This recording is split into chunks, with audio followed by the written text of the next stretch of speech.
Good evening, everyone. My name is Connie Brown. I am the pro tem for the beginning of the meeting to call the meeting to order and will entertain the election of the chair. But to get started, this is the December 15 meeting of the Auburn School Committee. If you would all rise for the Pledge of Allegiance, please. I pledge allegiance to the flag of the United States of America and to the republic for which it stands, one nation, under God, indivisible, with liberty and justice for all. I'd like to ask for introductions, beginning with Ward 1, please. Hello, I'm Clarissa Perez Armendariz from Ward 1. Ward 2, Pam Hart. Karen Matthew, Ward 3. Ryan Belknap, Ward 4. Dan Poisson, Ward 5. Connie Brown, Superintendent of Schools. Pamela Albert, at large. Pat Gaudier, at large. Jason Lebeck, Mayor. Abigail Fauché, Student Representative. Gabriel Desperado, Student Representative. Sue Doris, Assistant Superintendent. Mark Conrad, Business Manager. Welcome, everyone. The first order of business is to call for nominations for the chairperson of the Auburn School Committee. Are there nominations? Yes. Mr. Belknap. I'd like to make a motion to nominate Karen Matthew for chairperson of the Auburn School Committee. Thank Second. you very much. Pam Hart Second. has a second. Are there other nominations? So I will entertain a motion to close nominations. Is there one? So moved.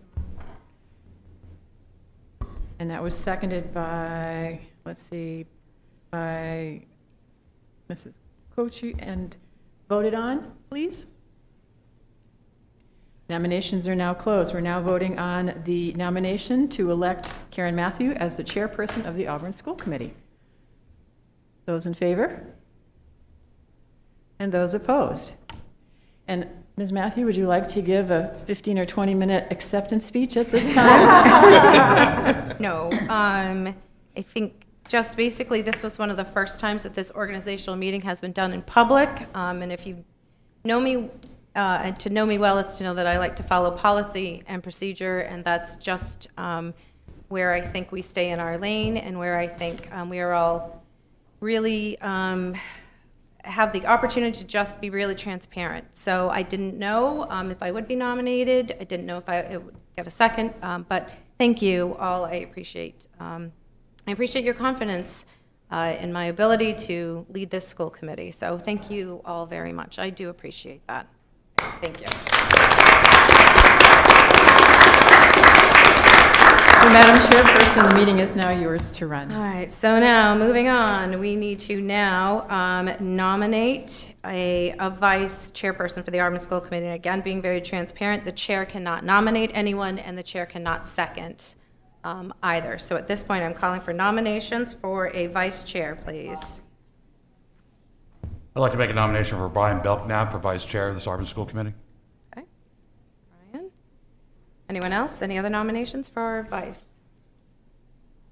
Seeing none, I'll close nominations. I need a motion to approve the nomination of So moved. Brian Belknap, to Vice Chair of the Auburn School Committee. So moved. Thank you. All right, and second? Second. Thank you, Mr. Poisson. Let's call it to a vote, please. All those in favor of Vice Chair for Brian Belknap? All those in favor? Thank you. Any opposed? Seeing none, motion passes. Congratulations, Brian. Thank you. All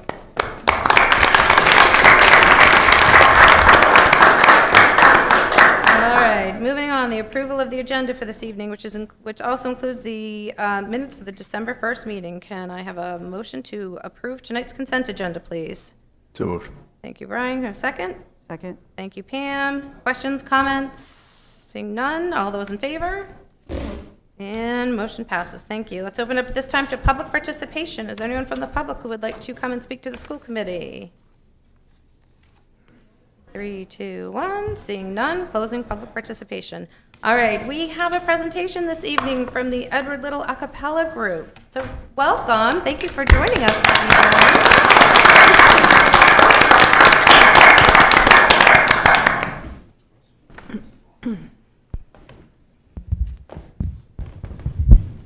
Thank you so much for having us here. while these guys get set up, my name is Sarah Brooks. I'm the Choral Director at Edward Little High School. Thank you so much. We've had a pretty busy week, 2 weeks, with our concert and various performances in the community. So we are really excited to be back singing live, and we have 2 songs for you tonight. First will be Wonderful Christmas Time, followed by Silent Night. And now I'm going to I'm going to turn it over to them. Okay.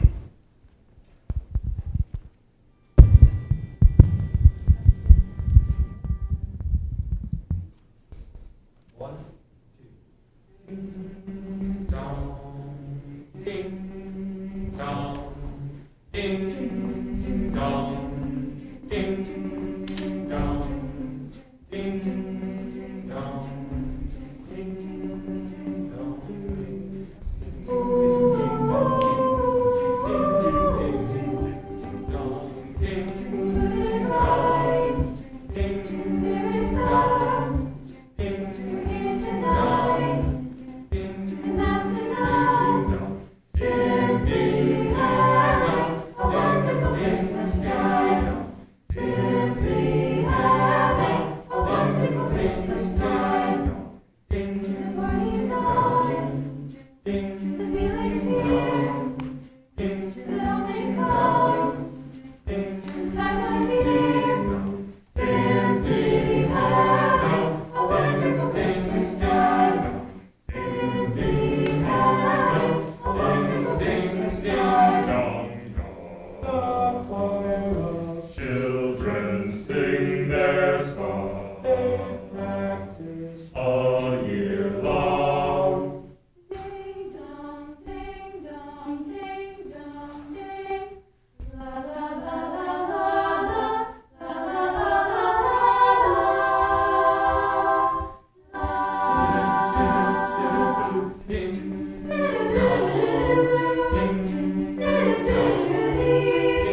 so much. That was beautiful. Thank you.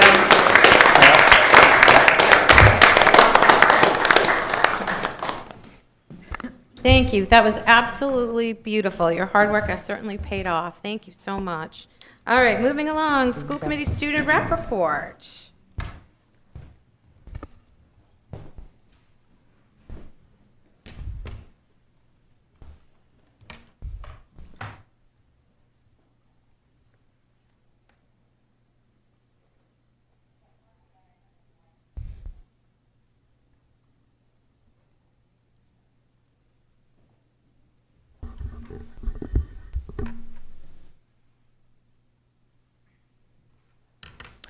All right, so in the spirit of music, last Tuesday on December 7th, the ELHS music program presented the pieces that they've been working on for a few months now, and they've been working on them inside of class and outside. Both the ELHS band and the ELHS choirs have been hard at work practicing their annual winter showings.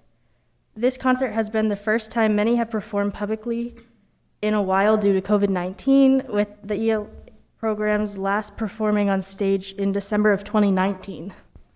The groups have shared the opportunity to be back on stage. It was very exciting to all, and they hope you enjoy the clips from their concert. I know I did. So, concert band performed Day at the Zoo, Simply Gifts, Jingle Bells Around the World, and Can Can from Ballet Parisian. Jazz band performed St. Thomas and Funny Old St. Nick, which I will be showing a clip for.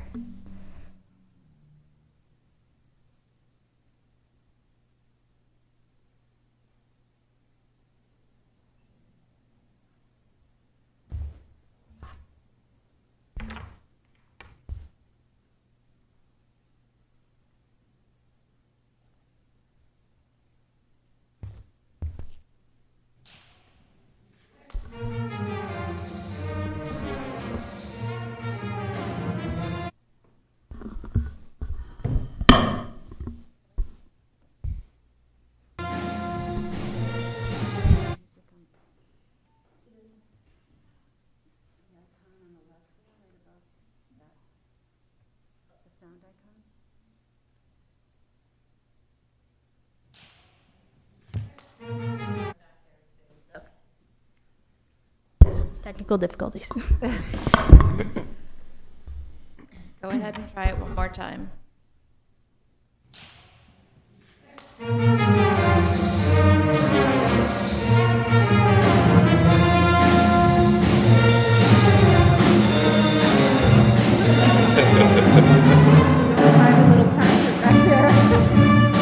Private concert.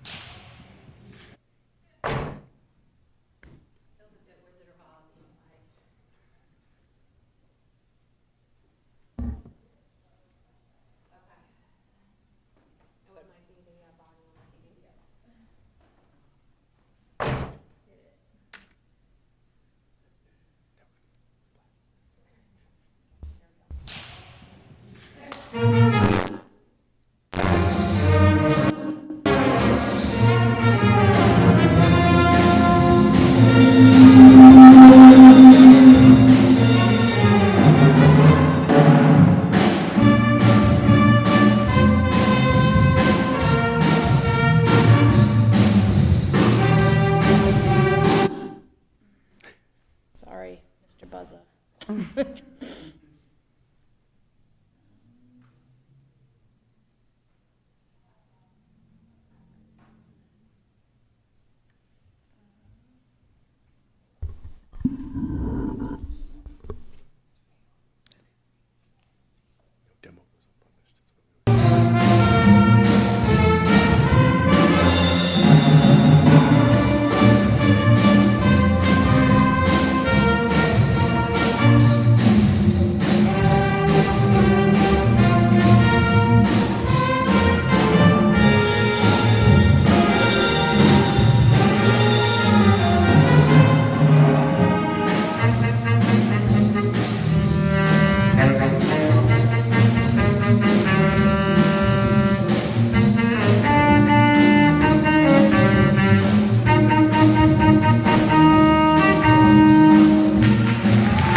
Davis on bass.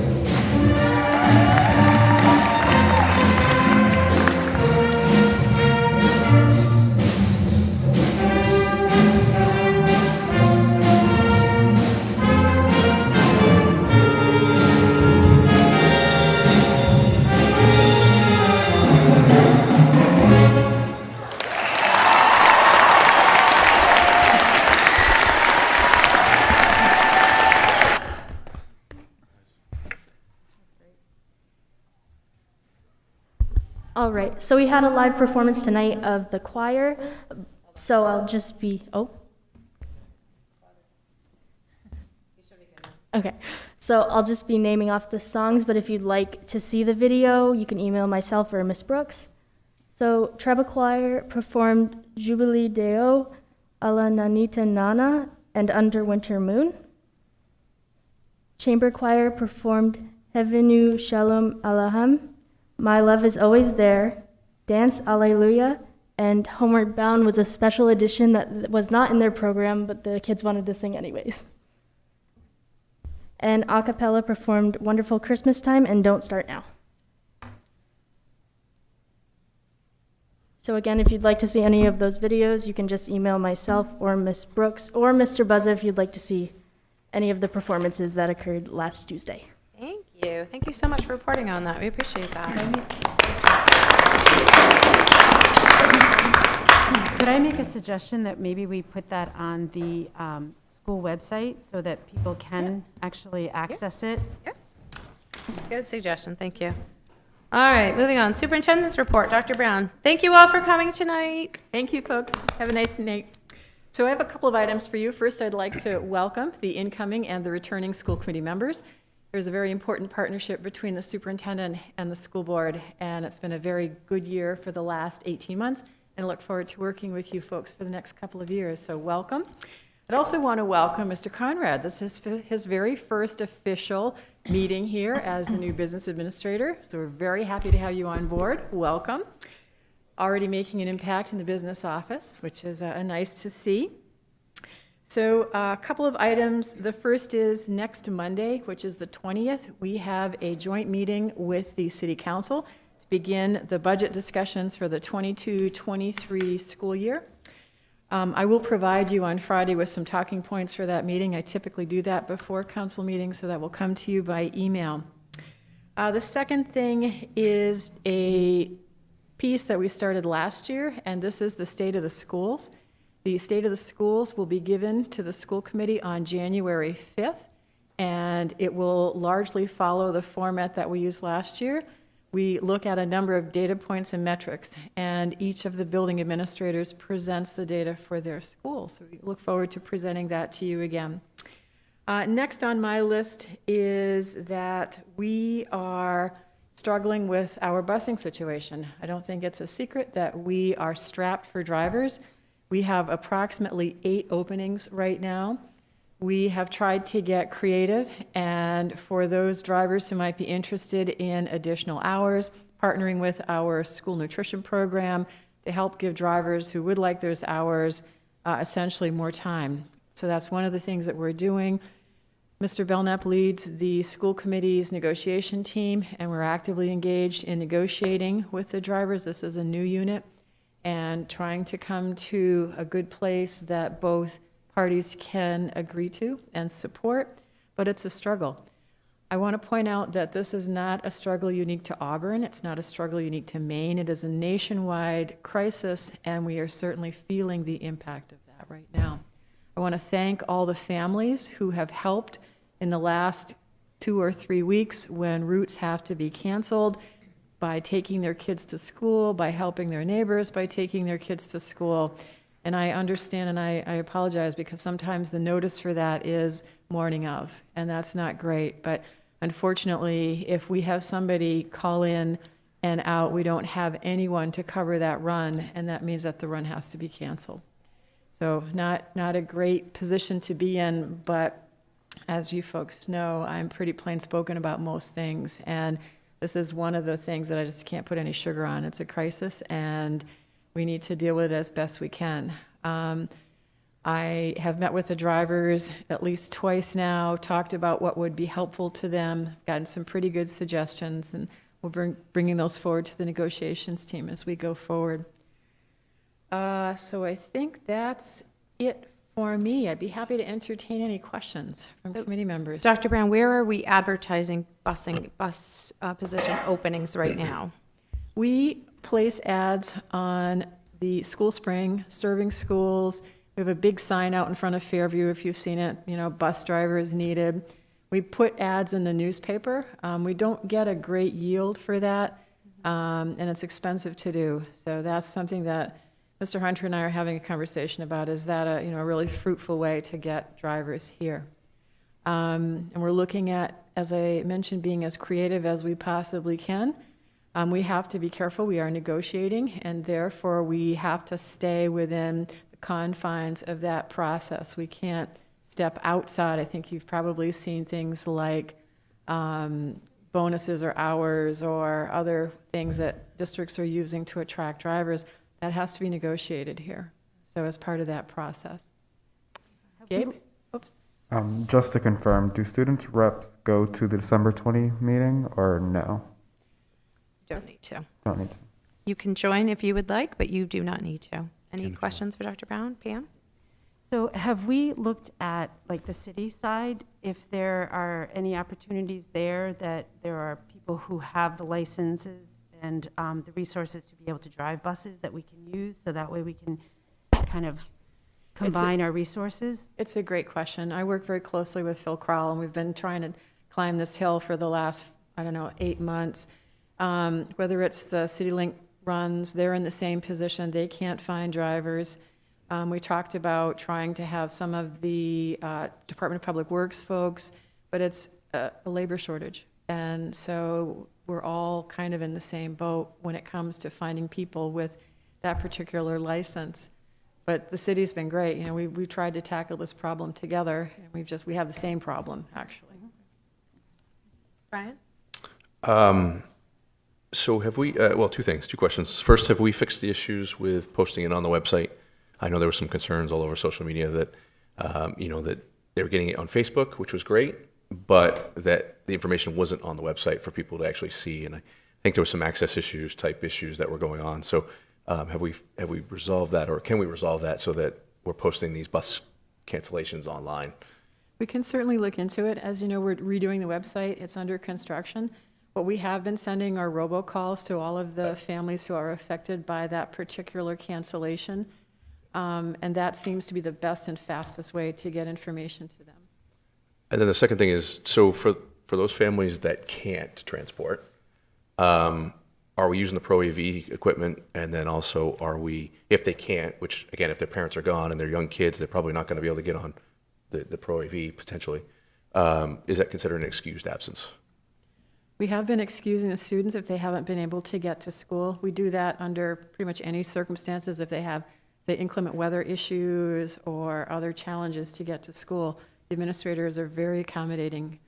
As far as Pro AV, that really varies by individual. We have some people that use that routinely because we have kids who are in quarantine as well as kids who didn't get a ride. So we are using that system and promoting it as best we can.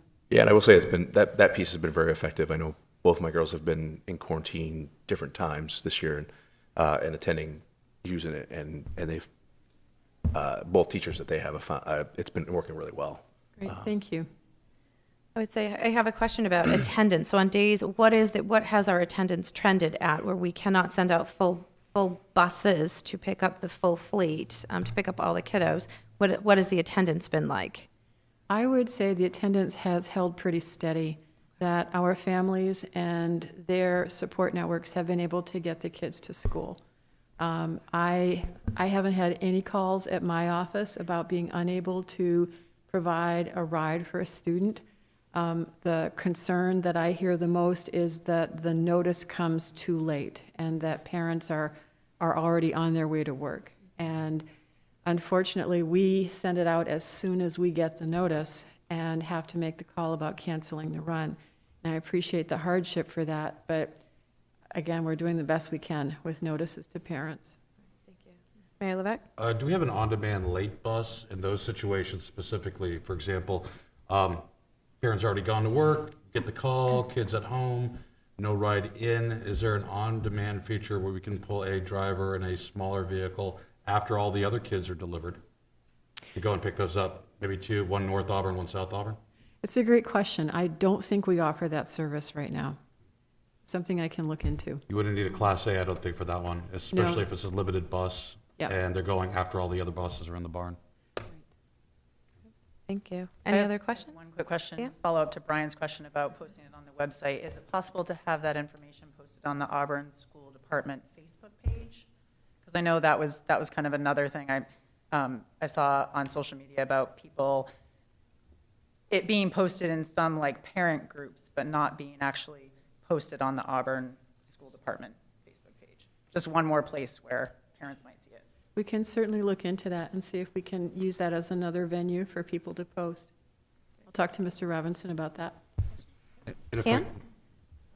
So one more question. As far as sick calls, I know for me, where my work, I have a certain time that I have to call out sick by.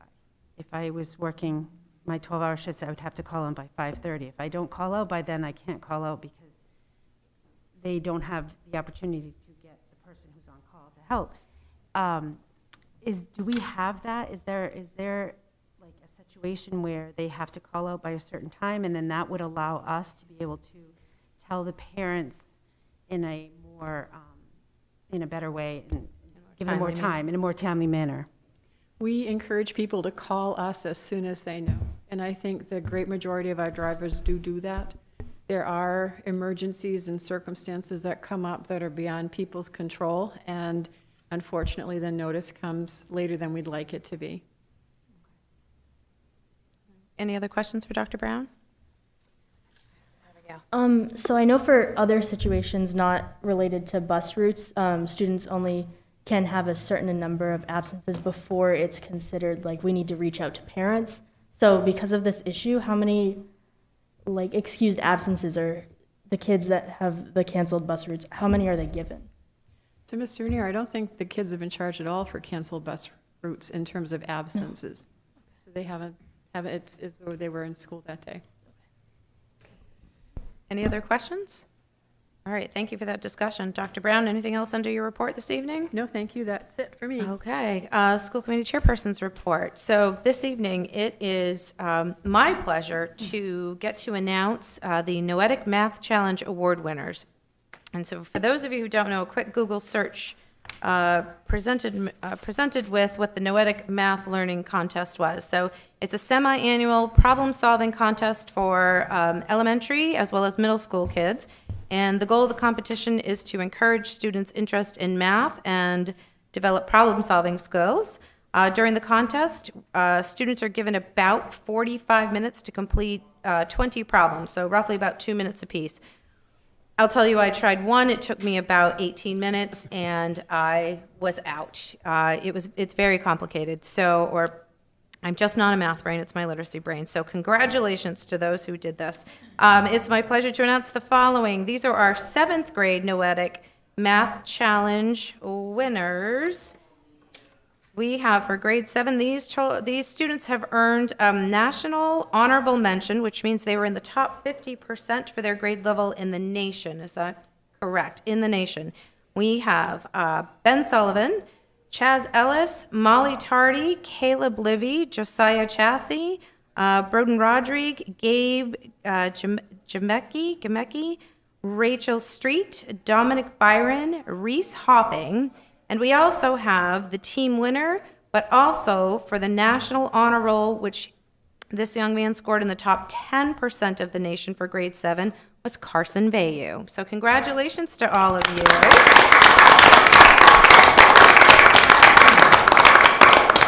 Then we have our 8th graders earning National Honorable Mention. So these students also scored in the top 50%. We have Clara Wilson, former kindergarten student of mine, actually. Katie Morgan, Brecken Albert, our own Pam Albert's son. Caden Westoven, Lola Cunningham, Max Kimball, Sydney Anier, and also, is this Anier yours? Congratulations, Mr. Anier. And also as team winner, he also earned a national honorable mention. Top 50% was Calvin Vincent. So congratulations to all of you for outstanding problem-solving skills. And if you want to hurt your brain a little bit, I suggest going on the website and trying one of those. They are complicated. All right. It's not on here, but I also congratulate all those of you who are joining us for the first time this evening. Congratulations on winning your seat. And as chair, I am one email or one phone call away, which I will share with you very quickly. And you will also be set up with emails. You'll be set up with all that contact information, so you have that as well. Okay? All right, moving on. I don't believe we have no city council update, and committees have not yet been folks will be assigned to committees. So there are committees that are on here, but folks will be assigned to those. So should be no reports this evening, I don't believe. I don't believe any committees met. All right, moving on. Old business. We have policy AUBIK, the evaluation of student achievement. Can I have a motion to approve policy AUBIK, please? For second read. Thank you, Pam. Can I have a second? Second. Thank you, Mr. Belknap. Questions, comments, debate on that one? Pat? You're starting with the student achievement, right? I am. Evaluation of student Hold on. achievement. Yep. I did have a question on that. The first question I had was on page 1, about halfway down, and it has to do with the other one, too. You're listing the assessments for classrooms, and you've crossed out projects. But on the other one, on the first page, number 1A, you've left projects in, and I don't know if that's something that you need to look at. I'm going to look at Dan on policy committee. So Dr. Doris, would you like to? Thank you, we Dr. use Doris. the sample MSMA policies, and so that's where we got the language here. So it's coming directly from that. So should they be crossed out on both or not? It was not crossed out on both. Okay, so you're leaving it in? Yep. Okay. And my second question on that one was, on page 2, the piece about assessment accommodations has been crossed out completely. Is that because it's somewhere else in the policy book, or is that no longer viable? What's the deal? Again, we use the MSMA sample policy, and this language was taken out. So we're not concerned about this at all? We do have assessment accommodations. I believe it's in another policy. Okay, Yeah. that's what I was wondering. So I think assessment accommodations would be in a student's IEP. So this is general for, the way I read the policy, this is general for all students. So not all students should be receiving some type of an accommodation, only those who are IEP'd for it. That's the Okay. way I read it. All right, so these changes were made by this committee or Maine school by management. the Maine School Management? Maine school Okay. management. All right, Yep. thank you. Yep, sure. Any other questions? Sorry. Pam Hart? I'm going to have two now, so I'm going to go Pam Hart. So I have a couple. To go on the back of what Pat just said about the assessment accommodations and IEPs, what if it's a regular struggling student? Are we not making accommodations for them, or is that on another policy? We do have accommodations that we make for students that might not have an IEP, yes. And the second page where it says parents shall be informed at regular intervals of their child's academic progress through report cards and other written means. What about parent-teacher conferences? Are we bringing that back? Because I know that we used to have parent-teacher conferences, and then we stopped having them. And I know personally, as a parent, I found them very effective. And when we lost them was when my son was in middle school, and I didn't find out he was struggling until April. So I just am kind of cautious about that. And our family engagement policy does contain some language around conferences, and that should be coming up this year for review. I would say I almost wonder if that's a contractual thing as well. Yes, it is. I believe it's in the contract, whether it should happen or not. We're redoing the contract for teachers. We are. Coming up. Right, It's Mr. coming up, Belknap, right? we're going to Yep. We are. step forward with it. We'll be negotiating that one soon. All right. Thank you. Any other questions? I just had one question. Yep. On the first page in the third paragraph, about halfway down, we've added in, and the guiding principles principles of the learning results. So I'm just wondering if on the second page in the last paragraph, if it should be added in where it says have not met the content standards and guiding principles of the learning results. I'm just wondering if that language is supposed to agree. Dr. Doris, is that? We could add that in, and we didn't because we used the language of the MSMA sample policy. And it wasn't in that, it wasn't in that one. So if Yeah. it's stated once in the policy, is it implied that it is throughout? Yes. Okay. Yeah, I would think it would be. Okay. That's the way I read it. Okay. Any I other have- questions, Sure. comments? I have one comment. It's just reiterating the point about accommodations and alternate assessments. It's just not entirely satisfying to me why that's been omitted. And it's pretty important to a lot of families and students. So it drew my eye right away. And so I guess I just wanted the clarification on what the purpose was of actually taking it out. It's included in another policy. Okay. Okay. Any other questions, comments? All right. Seeing none, can I call this to a vote, please? All those in favor of passing policy AUBIK for second read? Seeing none opposed, motion passes. Thank you. Policy AUBIKE, promotion, retention, and acceleration of students. Could I have a motion to approve, please? So moved. Thank you, Brian Belknap. Can I have a second? Second. Pam, questions, comments on this one? Pat? I have a few on this one. I'm concerned about the verb will versus should in Part B. Parents will has been changed to parents should be notified. I'm thinking maybe it should be will be notified. And further on in that, decisions concerning retention will be made through, et cetera, instead of should.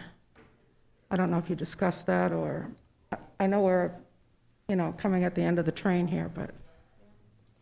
We did discuss it, and we are using the language of the MSMA sample policy here. So it was talked about. It was talked about? In the subcommittee. And the subcommittee chose to stick with the word should.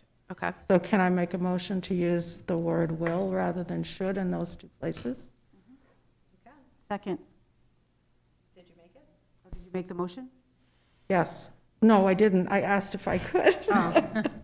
I make a motion that we keep the wordage, parents will be notified and decisions concerning retentions will be made, et cetera, in Section B on this policy. Okay, can I have a second? Second. Okay. All right, questions, comments, debate on that motion? Seeing none, all those in favor of changing will to should? Motion passes. All right, now let's get back to the original motion. Any other questions, comments on policy AUBIKE? Yeah? I have a question on, so in section C about acceleration, the student and the student's parents have been crossed out there, and I'm curious as to why that was removed. Because we discussed that last time, about including the parents and having parent inclusion in that. Yeah, and we said that we do include the parents, and that this was the language from the MSMA sample policy, and we kept the language from the sample policy as it was, and parents were mentioned above. It's certainly something we could look at. Yeah, I guess changing. my concern there is that if it's not explicitly included that the parents should be included in this discussion, that further down in this paragraph, it says a parent who's dissatisfied with the principal's decision may appeal the superintendent, but the superintendent's decision shall be final. So if the parents aren't included initially and are not happy with the principal's decision and the superintendent doesn't change it, I mean, they could be stuck with their child being accelerated when they don't want them to be. So you can, I don't want to tell you what to do. You want to make a motion? And neither can So- you, Pam. Neither can you. I guess I would make a motion then to add back in the student's parents into section C. So you're making a motion? Does she have a second? Second. Second. Pam, questions, comments, debate on that one? All right, all those in favor of I- adding? I have a question. You keep saying that it's the MSMA verbiage. But do we have to go by the MSMA verbiage, or is that just a guideline? No, we do not have to, no. Is that just a This, guideline? when the subcommittee met, that's what we decided to do. So we're bringing to you what the subcommittee decided upon. And we're not necessarily doing it because we've already amended the first one, so you're allowed to make amendments to it. All right, so there's a motion. Comment? Sure, yeah. Basically, we usually decide that because these are all written by lawyers, so usually it's, they've already, written it, so.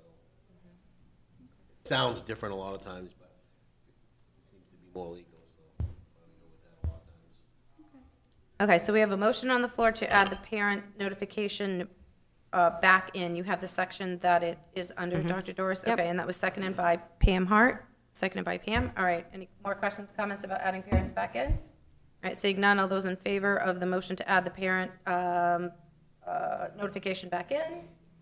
Okay, motion passes. Back to the original motion. With that amendment, a motion to approve policy AUB IKE. I have another favor? question. Oh, sorry. I'm sorry, I didn't. No, go ahead. I'm concerned about the bottom where they're talking about student status. And you're saying sophomore status, you have 6 credits, 12 for juniors and 18. But in your new diploma process, you actually are using, if they were going to divide it equally like this is, it should be 5, 10, and 15, right? This is right in line with what we have in our new graduation requirement policy. I thought you just changed it down to the lowest common denominator was 20 credits. Divided by 4 would be 5 per grade, not 6. Have a great old policy book in front of us. I mean, I've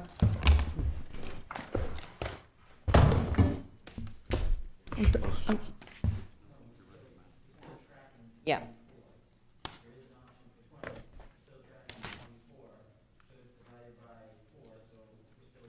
So you're going to stay with the 6? Scott? Yes. Right. Yeah. Okay, Thank you, Mr. Inier. thank you. Yeah. So, All right, so just because the lowest is that amount doesn't mean is that the way I'm understanding it? Okay, all right. Yeah, you have a question? I was just going to clarify, so basically, for senior status, you have to have 18 credits, but with our new graduation policy, they could potentially graduate with 20 credits. That's But to correct. be considered a senior, you have to have 18.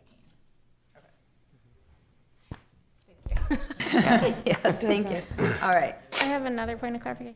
thank you. Any other questions? Yep. Yeah, for Part E, is it actually just the principal who decides about transfer students, or is it the principal in consultation with professional staff or parents or anything like that?